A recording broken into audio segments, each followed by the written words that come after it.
One, the first thing I want to do is to congratulate the previous speakers for their outstanding presentations, and just fantastic. So as you will see very quickly, I should have probably spoken first, because you'll understand it right away, actually. Okay. One of the first things that I do as a lecturer when I meet my students for the first time is to break the ice, say a little bit about myself. And I expect them to do the same thing, so they say a little bit about themselves, especially where they're from. But on top of that, I ask them to say something unusual about them. And I do that because I want them to break out of ordinary introductions, to step outside the box. It's also to give us something to talk about. And perhaps more importantly, it's about making a personal connection with that person. So this morning, I will do that a little bit with you. But unfortunately, I'm not going to ask you to do the same with me. There's not enough time for that, obviously. Let's just see how we go. Oh, by the way, that's the outline. Just 3 things, but they'll take a full 15 minutes. All right. So I begin with myself. I'm a historian, and actually, you know, we often are accused of living in the past. And in fact, some colleagues and friends of mine and many relatives reckon that I live in the past, and that in fact that past is the Jurassic Age, that I'm a dinosaur. And I'm definitely old school in that way. I'm not on Facebook. I've only ever bought one phone, and that was with the money given to me by my in-laws. It takes me about 2 minutes to text something that will only take 20 seconds for my sons to write. Yesterday I received a gift from my lovely wife, and she said, "Oh, here, this is a Bluetooth." And I was like, okay, it's a Bluetooth. I have no idea what a Bluetooth does, right? Now I know a little bit more because she set it up last night. So I think it has to do with, you know, better sound system in the house, which I'm looking forward to. So when something goes wrong, I do get really annoyed. And I do want to do something to the technology.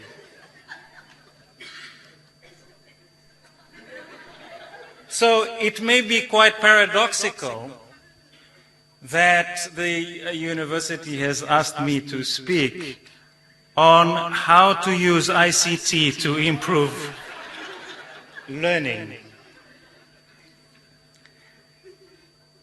The reference to the Jurassic Age and dinosaurs is not lost on me, because after all, the Jura, as in Jurassic, is a mountain range that passes through Switzerland, the country of my birth.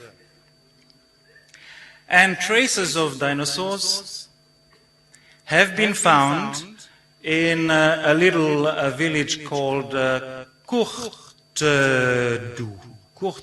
which is on the border between Switzerland and France. It's a little sleepy village, as you can see, mostly of country bumpkin, and who, you know, do farming and have been doing farming for maybe the 4 or 5 last 100 years. The thing about the Jura, though, is that it is the nerve center for Switzerland's multi-billion-dollar watchmaking industry. These people, maybe over the last 200 or 300 years, were farmers in the summer, but in the winter, they were watchmakers. They mutated into watchmakers. The Nicole family, they are from, you know, if you just travel about 2 hours down that way, from that picture, that way, we're from a little valley, also in the Jura, and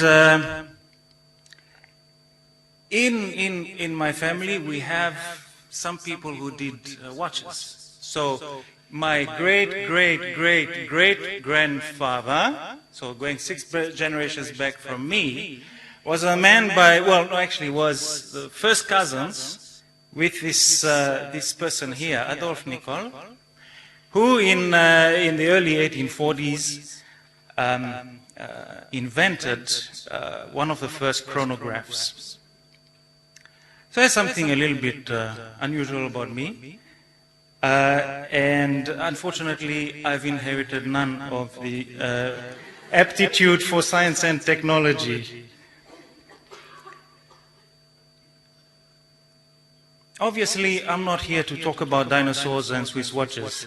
But what I wanted to do, aside from establishing a connection with you, was to point out that for some of us, there is a tension between our conviction that face-to-face teaching is the best form of, the best environment for learning. That tension between those of us who think that and those of us who are urging us to move to online courses. And of course, the two are not mutually exclusive, but one needs to be treading carefully. So finally, on the first point, I may be old school, but I totally believe in innovation. It keeps me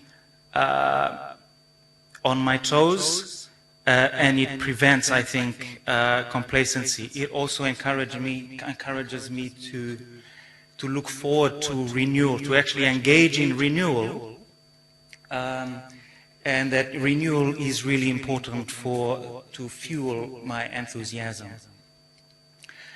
So, sorry, those are the 2 points that I just wanted to make. So, how do I bring this tension together and kind of try to resolve it in my teaching? Well, when I teach, I like students to make a personal connection with what they are learning, as I've just mentioned. And one of the things that I use to do that is simulations. And the first simulation I want to tell you about very briefly is one that I helped to organize at USP over a 7-year period between 1995 and 2002, which was SpeakAll. Those of you who were there at the time might remember it. It was a multidisciplinary melting pot of students coming together and simulating the Pacific Island Conference of Leaders, or the Forum, if you like to call it that. So they were heads of government, they were ministers, they were senior officials, some of them were journalists, others were consultants, others still were activists or lobbyists, and others were simply organizing the whole thing. And they came together for a week, they listened to papers, they interacted, and at the end they produced a communique. And every SpeakAll was hosted by a different country. Later, I tried that in Christchurch when I was working for the New Zealand government, and we put together this specific youth leadership and transformation simulation of the New Zealand Parliament. There you can see either sides of the real Minister for Pacific Island Affairs, the Prime Minister, and then with the red tie representing the Labour Party, the leader of the opposition. This initiative continues to this day. I was speaking to these 2 leaders in February, and they told me that they have now $60,000 in their bank account, Well, how do they generate that money? Because now everybody wants to know what young Pacific youth are thinking about all facets of development in New Zealand. And they're the only Pacific group, specifically Pacific group of young leaders that's operating in New Zealand. So they get called up to Auckland, down to Dunedin, a little bit all over, and they get paid for that. So, and then finances, there are things. They're very active on Facebook if you want to check them out. What do I do about simulations at USP? I do a budget simulation, a national budget simulation for a country that you haven't heard because we created it ourselves. It's called Motukele, but it has all the same characteristics as a Pacific Island country. The class is divided into groups, and all of them prepare submissions, which they send to the Ministry of Finance or Treasury in Australia, they apply for these funds to fund projects. So the on-campus students, for them it's an oral presentation. They address the minister in the lecture hall. But for the online students, they can submit their presentations to the Ministry of Finance via YouTube or through PowerPoint. The Ministry of Finance then produces, I should have this, I should be able to click on this, but I'm not sure if it's going to work. Let's just see. It works. Just about.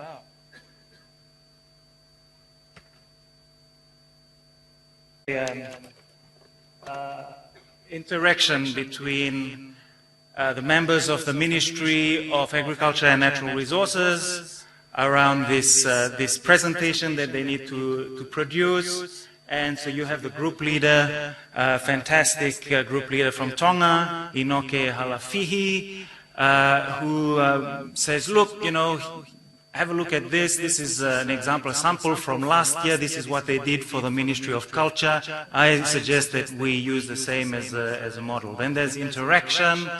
And then my good colleague Haruo Nakagawa intervenes to put them back on track. More interaction. It goes on and on and on. At some point, the leader comes back in, says, look, this is how we've decided to group everyone. These are your responsibilities. More interaction, it just keeps going. And then he provides a model for what he thinks what is it? The fisheries sector should look like, and then the others follow his lead and they present their own budget submissions. Okay, so let's just see what it looks like. Oh, fantastic. Sometimes I think there's a conspiracy, but today everything's all right. Okay, so this is what it looks like when it comes to the finance minister and his or her team. This is a slightly more visually appealing one. It comes from the Ministry of Tourism and Civil Aviation. And then this one. So once they've submitted they've sent their submissions, the Ministry of Finance comes together and presents the budget. It puts together the budget based on all these submissions, and then it goes up online, and then everyone has to respond to the budget. So this is an example of a response from somebody out in Lautoka. A response to the Ministry of the Agriculture and Natural Resources. So in the first instance, he congratulates them, and then he goes, however, and then he presents what he thinks the ministry could have done or should do.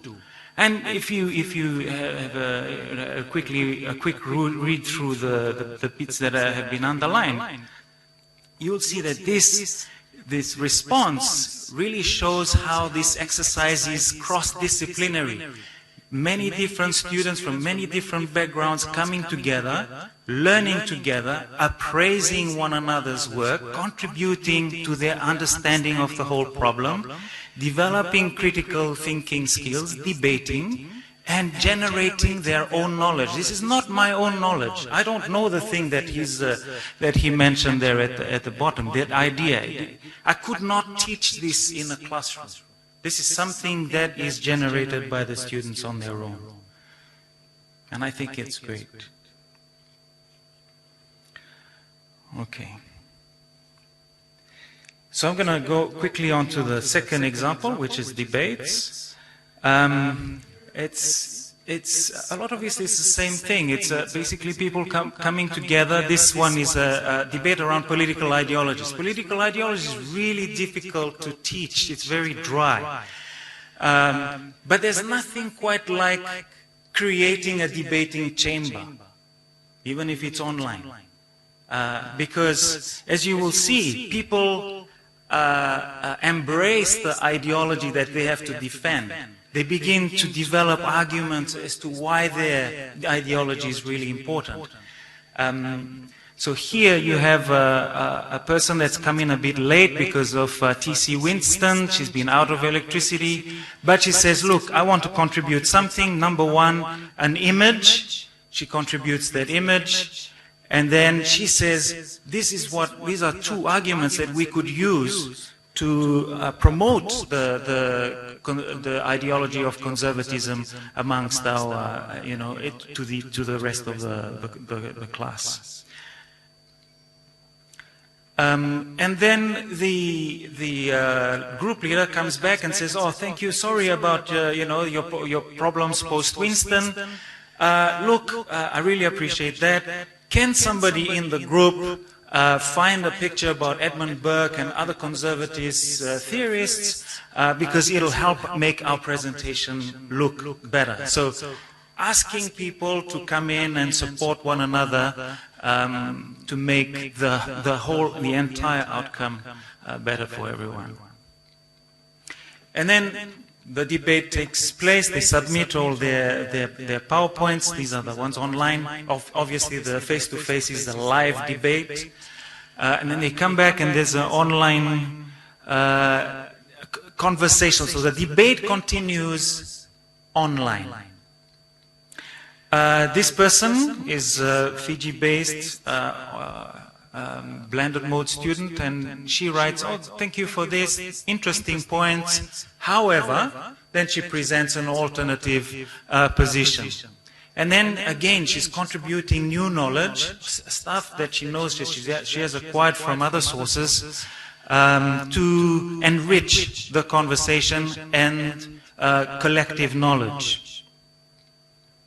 So this is the last part of my presentation. I hope I'm still within time. I have 2 minutes.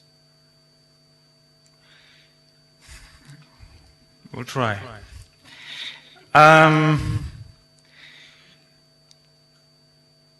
I'd like to introduce an issue which I encountered with the technology and with students in the region, which is which is around the accessibility, but also around issues of development such as poverty. We often talk about how reading, proficiency, writing skills, timeliness, etc. are really important. But sometimes we forget that students are maybe not like us. They don't, in certain areas, they don't necessarily have the same access that we do to the internet. They don't necessarily live in their own homes. They don't necessarily have transport to get to the campus, or money to buy credit for internet. I'll just give you 3 examples very quickly. One is a student that I met in Vanuatu. She's a blended mode student. She had moved from the islands to Port Vila. She had to leave early in the morning for a 90-minute walk to campus because she, so those of you who have been to Vila know that, catching a bus is quite expensive. She didn't have lunch. She worked right through until 4:30. At 4:30 she had to leave so that she could get back to her relative's place before dark. Second student, young Solomon Islander, lives in his parents' home about 2 hours out of Honiara. He's the first one to get an education. The parents had to borrow money to buy his laptop. He didn't have it by week 6 when I visited. He also needs to fork out 300 Solomon Island dollars to buy the textbook. He can't come to the REACT sessions because that would mean spending money on transport that he needs to spend on making the repayment for the loan on the laptop that his parents are purchasing. The third example is a female student whose mother is a market vendor in Suva. I'll just take one more minute. She had to take a loan to study at USP. However, she didn't settle down as quickly as was hoped and withdrew. Unfortunately, she withdrew after the deadline specified by USP. She had submitted some work. As a consequence, she was no longer a student at USP, but she had a debt of $2,000 and nothing to show for it. So these are, for me, real issues that confront students in our region. We can debate about how isolated these cases are, but we need to be concerned about them as scholars who are working in an institution of the Global South. These are different concerns to those that might arise in other institutions, and yet the models that we are following are models of institutions that operate in the global north. So in terms of the way we choose which direction to go, let's be mindful of the context in which we live.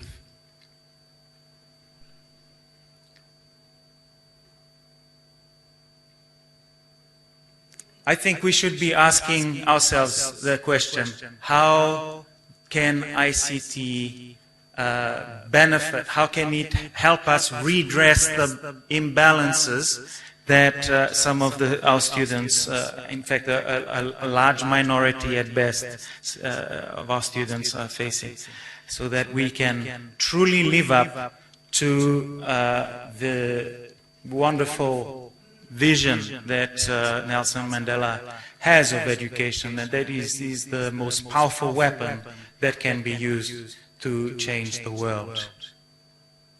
Thank you to all those who helped me get here, in particular those on whose shoulders I stand, those who taught me, those who influenced me, those who inspired and continue to inspire me, those who support me, those who question and provoke me, those who co-teach with me, and those that I learn with, and of course those who nominated me and gave me this wonderful award.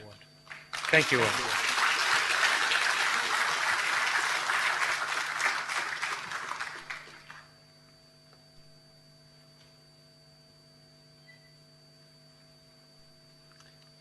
Thank you, Robert, and I think you'll agree with me that for a dinosaur he did pretty well with his technology.